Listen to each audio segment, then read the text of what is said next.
Mr. Flup Marinus, thank you very much for your interview today.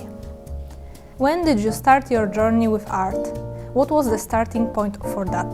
I think as a child, on each vacation with my parents, they always took me to museums. So I think it kind of started there. But actually, it was only after my high school that I became interested in to go also to study arts.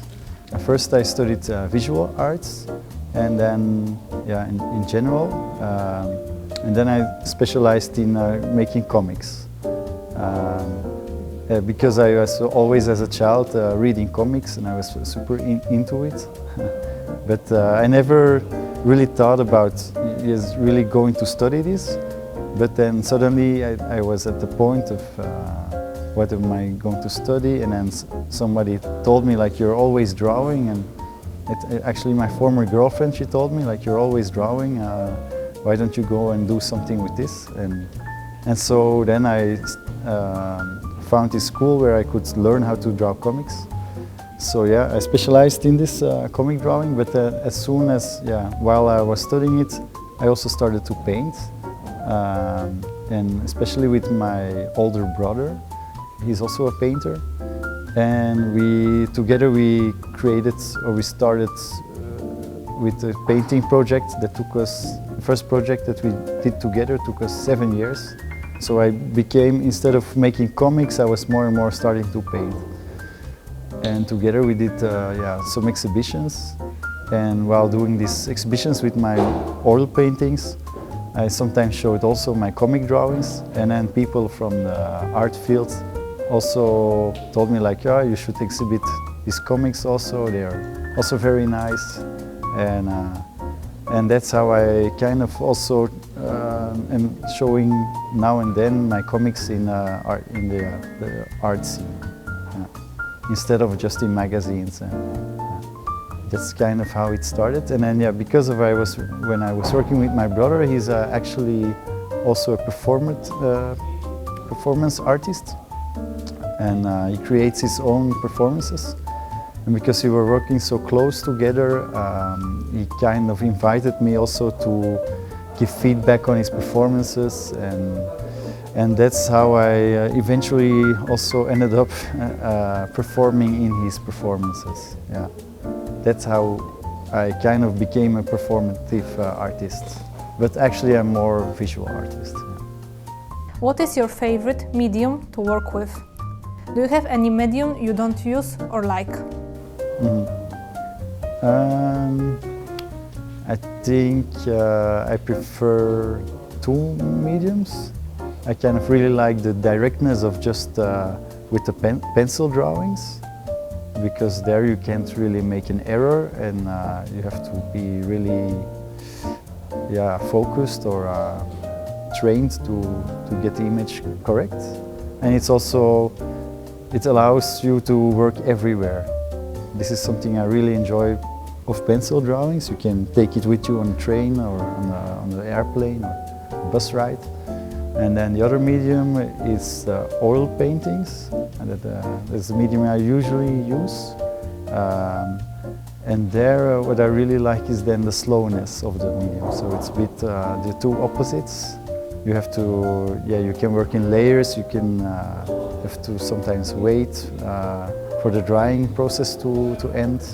It's a more layered process that I really also enjoy. So that's two opposites, but it's my two favorites.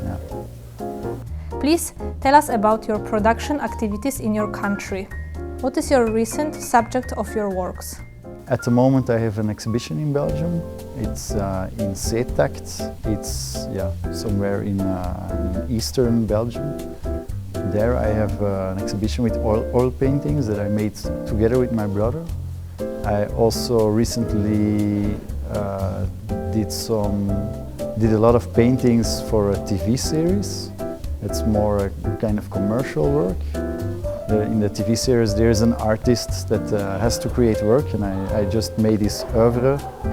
I'm not going to really mention this on my resume, but it was a fun thing to do and to earn some extra money. But that's the thing I recently did. And then also the performances with my brother are still ongoing. Just before I came here, I had one in a town near Antwerp where I live. And I have to go back because I wanted to travel through Japan, but I have to go back by the 22nd of October to also do performances in Stuk. It's also a town in Leuven, it's a town in Belgium. And what I'm doing here is I'm focusing on my comic drawing because it's it's also my background, but it's more I can work more direct with this. The way I work with this. It reminds me a lot of Japanese printmaking and the old Japanese masters.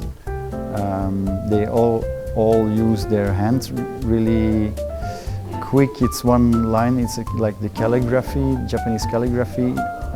This inspires me really a lot. And I also saw this when I was studying comic. The Belgian comic scene is really kind of they are the founders of Belgian comic school from the 50s. They are kind of the founders of European comics. And the most famous one is the designer of Tintin. And it is very famous because he put everything down also in one clear line. His style is famous as the clear line style. And so these elements I recognized also in the Japanese traditional masters. And that's why I came up with the idea to combine this and to make a fusion of Japanese and Belgian styles. And furthermore, on another level, the images I create depict often men who are in a conflict with themselves. I often draw men who are dressed as animals, a bit referring to men struggling at these moments with their instincts and their behavior versus the modern world. So they're a bit looking for their new place in this world. And it could also end up that I draw like furious men, but I chose to draw men who are kind of disorientated in absurd situations.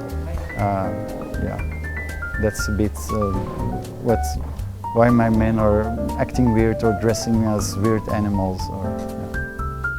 Please tell us about the creative process of your work. What was the inspiration for your work you are making here in Toyama? I really like the rhythm of the camp, that we follow a kind of Japanese traditional rhythm, waking up at 6, having breakfast. It's fantastic that it's all arranged for us, and sleeping on tatami, which is I find great for my back. And then I usually go for a morning walk to get a bit of fresh air and also get inspired by nature because it's really beautiful out here. And at first, in the beginning, to come up with an idea, I started also not only looking at nature but also kind of searching via internet to what has happened before. Are there famous Toyama artists? Are they famous to dive a bit in the history of Japanese art? And once I came up with this idea to stay creative, I tried to do my morning walks and then come here, sit at the table, talk also with people who are visiting us, because I also draw. That's another important thing in my work. That I like to put texts on my images, which is a thing in the art scene. It's not usually done, or now these days they kind of accept it, but still there is a lot of hesitation to see it as a high form of art. Although you can see in Japanese traditional art, there's always text on the art depicted. But so I want to recreate these texts because not only because it's really beautiful, but it also means more on another level and to me. And while I was putting on these Japanese characters, then people who came to visit told me I was doing it wrong, and so they inspired me also to come up with text ideas or just correct text. Have you ever participated in such art camp? What do you see different in the art camp here in Toyama? I haven't really participated in art camps. I have done some residencies before, but that was a bit different. I once did a residency in Vienna, in Austria, and there I was invited with two other artists to make an exhibition. But then our work already had to be done. Then it was just about curating the exhibition, so that's a bit different. The exhibition will be in November, so we can't really give input for the exhibition itself, which is maybe a pity thing, but in the end we only have one image done, so we trust Takeshi. And then in the other residency I did was during the Venice Biennale. Over there we were also invited with a bunch of artists to create something during a site, during the Venice Biennale, during the opening weekend. It's a bit the same as here, but the space was wasn't so big. This I find very interesting also in the Toyama Art Camp, to see how other artists work. That's the thing I really like, to see how they are staying creative, what are their daily life actions. The residency in Venice, they gave us a certain topic, and here we are free to do whatever. So both is nice. It was also nice to see other artists working, to see how they had to struggle with to come up with something about this certain given theme. But it's also very nice to see what everybody does when you're totally free. Do you have any message for children from all over the world who are interested in art? Don't study art. No, it's a bit of a joke. No, of course, it will be very difficult if you choose to study it, and that's why I said this. Yeah, a message for the children. Yeah, I kind of stay creative. It's very important. I think the world really needs creative people, and children are even more so direct in their actions. It's really fun to see. Also, when classes come here, it's super fun to see how they react. They have a super spontaneous reaction towards things, and that's a really thing you should try to keep, spontaneousness. Do you have any message for artists in Toyama? Do you have any message for future artists visiting the International Art Camp in Toyama? The artists of Toyama, we didn't really meet them so far. So I would like to meet them, to give the message directly. I want to congratulate them with the beautiful environment that they have, and it's really an amazing space to be able to make art. I would only tell them to really enjoy the camp, and I had made some preparations before when I came here, but then once I got here, I kind of totally let go of them, and so stay flexible and don't just get fixed on your own ideas. Also be open to what Japan can show you. Thank you very much for your time. That's it.